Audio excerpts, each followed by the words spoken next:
ఎన్నికలకు ముందు ఏం చెప్పాడు చూసారా? సంపద సృష్టిస్తా. బటన్ నొక్కడం ఏంటి? ముసలమ్మ నొక్కింది బటన్కి ముందు పెడితే అన్నాడు.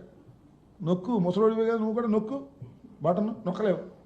పోనీ నువ్వు ముసలోడు అయిపోయావు అనుకో, నీ కుమార్ చేత నొక్కించు, అది నొక్కలేవు. అప్పుడు జగన్మోహన్ రెడ్డి గారు 2,75,00,000 రూపాయలు పేద ప్రజలకు బటన్ నొక్కి ఇస్తే దాన్ని అవహేళన చేశావు. ఇవాళ బటన్ నొక్కడానికి నీ దగ్గర దమ్ము లేదు. ఆర్థికంగా రాష్ట్రం దెబ్బతినిపోయి ఇది ఈ నొక్కలేపడానికి కారణం ఎందుకో తెలుసా? అంటే జగన్మోహన్ రెడ్డి సర్వనాశనం చేశాడు, వ్యవస్థలను నాశనం చేశాడు. ఇలాంటి కుంటి సాకులు, పనికిమాలిన సాకులు చెప్పేటటువంటి ప్రయత్నం చంద్రబాబు నాయుడు గారు చేస్తున్నారు తప్ప సూటిగా దేనికి సమాధానం చెప్పడే. ఇదిగో జగన్మోహన్ రెడ్డి గారు ఇలా ప్రశ్నించాడు, దీనికి ఇది సమాధానం, ఇదిగో లెక్కలివి.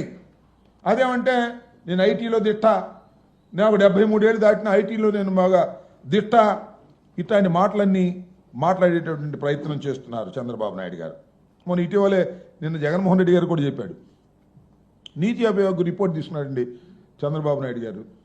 ఏం చేయాలి? నీతి ఆయోగ్ రిపోర్ట్ ప్రకారం 2014-19 మధ్య ఎవరు? చంద్రబాబు నాయుడు గారు చేసింది, అలాగే జగన్మోహన్ రెడ్డి గారు చేసినటువంటి దాన్ని రెండింటిని పోల్చి చూడవలసినటువంటి అవసరం ఉంటుంది. వైఎస్ఆర్ కాంగ్రెస్ పార్టీ ప్రభుత్వం హయాంలో ఈ మూలధన వ్యయాన్ని ఎంత చేశారని.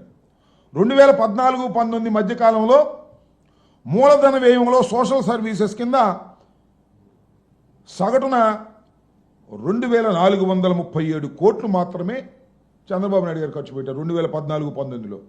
మరి వైఎస్ఆర్ కాంగ్రెస్ ప్రభుత్వం అధికారంలోకి వచ్చిన తర్వాత అదే అక్షరాల 5,224 కోట్లు ఖర్చు పెట్టాం.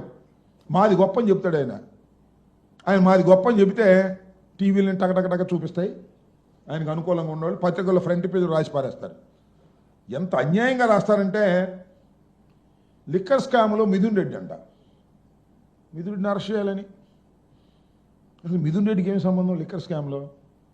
మిథున్ రెడ్డి ఏమన్నా ఎక్సైజ్ మినిస్టర్ చేశాడా? వాళ్ళ ఫాదర్ ఏమైనా ఎక్సైజ్ మినిస్టర్ చేశాడా? ఆయన ఏమో వేరే శాఖ, మిథున్ రెడ్డి ఏమో పార్లమెంటు సభ్యుడు.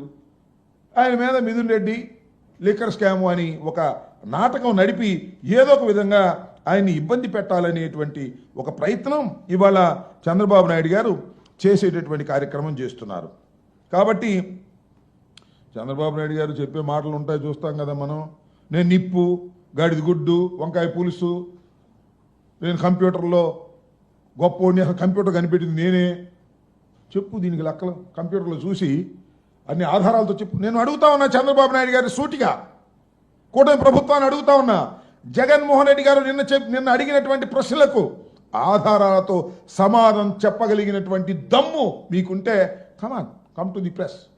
ఊరికి పిచ్చివాగుడు వాడి చేత వీళ్ళ చేత వాగించడం కాదు, లెక్కల ప్రకారం చెప్పేటటువంటి దమ్ము మీకు లేదని కూడా ఈ సందర్భంగా నేను మనవి చేస్తున్నా. ఈ రకంగా చంద్రబాబు నాయుడు గారు ఇలాంటి తప్పుడు ప్రచారాలు చేసేటటువంటి కార్యక్రమం చేస్తున్నారు.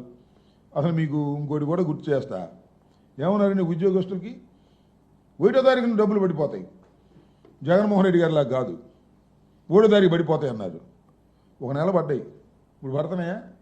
మొదటి వారంలో 1వ తారీఖున పడే ప్రశ్న లేదు. ఉద్యోగాలు ఇస్తామన్నారు, ఉన్న ఉద్యోగాలు పీకి పారేశారు. ఏదో పిచ్చి లెక్క పట్టుకుని మనం చెబుతున్నాడు ఎవరైనా, లోకేష్ గారు ఏదో 6 లక్షల కోట్లు ఇన్ని ఉద్యోగాలు.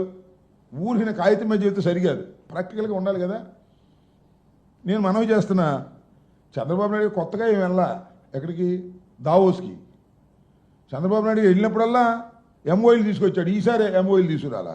అదేమంటే వెళ్ళినప్పుడల్లా ఎంఓఈలు వస్తాయా? అసలు ఎల్లక ముందే వచ్చేసినాయండి ఎంఓఈలు. అబద్ధం చెప్పడానికి కానీ సిగ్గుండాలా, అతికేదట్టు ఉండాలా.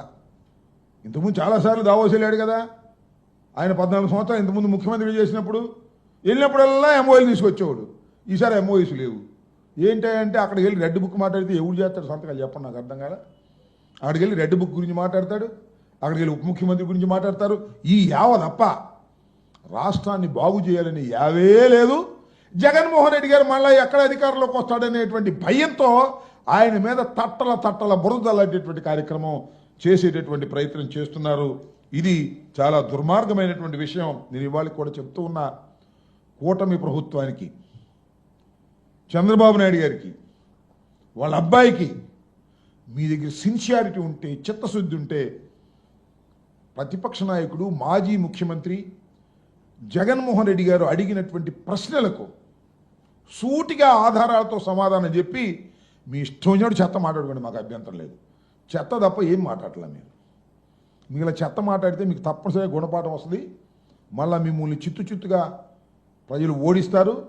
మీరేదో మేము బ్రహ్మాండమైన స్ట్రైక్ రేటుతో వచ్చాము, జగన్మోహన్ రెడ్డి గారిని 11 సీట్లకు పడగొట్టాము అనేటువంటి ఒక అహంభావంతో ఏమి చేయకపోయినా ప్రజలు మాకు ఇస్తారు, అమలు చేయకపోయిన హామీలను ప్రజలు మాకు తిరిగి ఇలా కొనసాగిస్తారు అనుకునేటువంటి ఒక అహంభావంతో మీరు ఇవాళ ప్రవర్తన చేస్తున్నారు.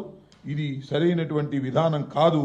మీరు ఎప్పుడు అసత్యాలను వండి వార్చేటటువంటి కార్యక్రమంలోనే మీరున్నారు. మీ రాజకీయ బ్రతుకంతా కూడా అసత్యాలు, అన్యాయాలు, అక్రమాల మీదే నిర్మించుకున్నారు.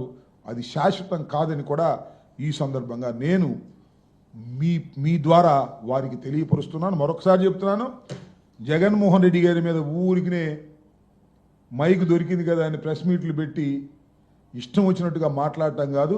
సూటిగా సమాధానం చెప్పే దమ్ముందో లేదో తెలుసుకోండి. జగన్మోహన్ రెడ్డి గారు నిన్న సుదీర్ఘంగా అనేక విషయాల మీద చక్కగా వివరణ ఇచ్చారు, కొన్ని ప్రశ్నలు అడిగారు. ఆ ప్రశ్నలకు దమ్ముంటే సమాధానం చెప్పండి, లేకపోతే మీ పని మీరు చూసుకోండి తప్ప ఏదో చెత్తవాగుడు వాగే కార్యక్రమం దయచేసి ఆ మంత్రివర్గ సభ్యులకి, కారు కూతలు కూస్తున్నటువంటి వ్యక్తులకి కూడా మీ ద్వారా వారికి చెప్పదలుచుకున్నాను.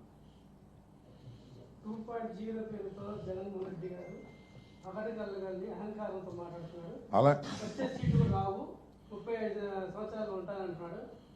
సరే, ఎవరంటున్నారన్నమాట?